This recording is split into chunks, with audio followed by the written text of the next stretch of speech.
Well, the news on vaccinations and COVID-19 changes every day. That's why we're grateful that infectious disease expert Dr. Zain Chagla joins us on a regular basis. He joins us this morning. Wanted to get reaction from you about yesterday's announcement that Ontario is going to move into step 2 of its reopening plan because we both need haircuts. you were saying that you thought that it could happen even earlier. Yeah, I mean, the objective for this step was, cases were controlled, healthcare utilization was down, and 70% of people were fully vaccinated. Well, that was achieved a while ago. In fact, our stage 3 target for vaccine is already been achieved, and we're starting the clock for that.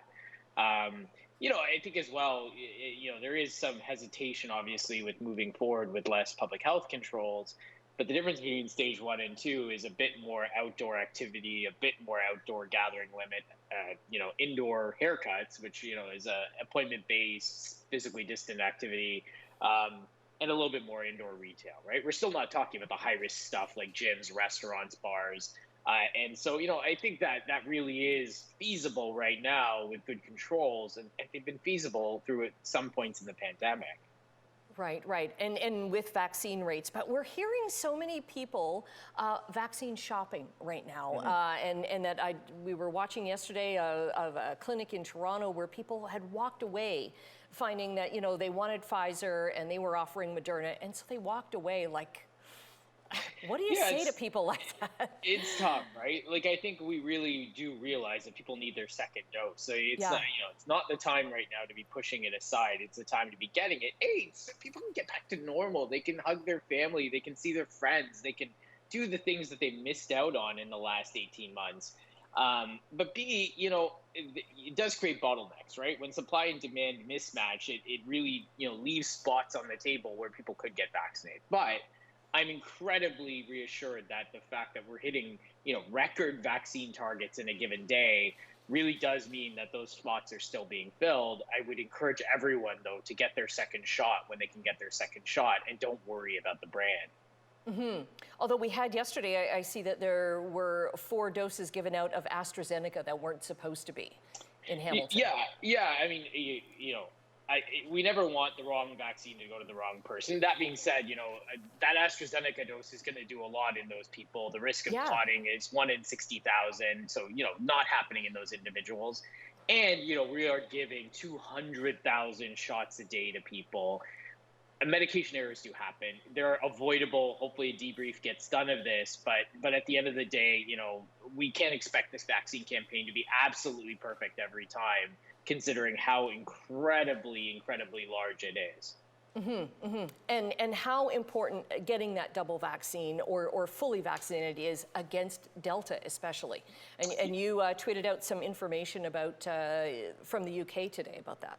Yeah, so I mean, looking at the United States, 99.2% of deaths in the United States from COVID-19 are from people that are unvaccinated.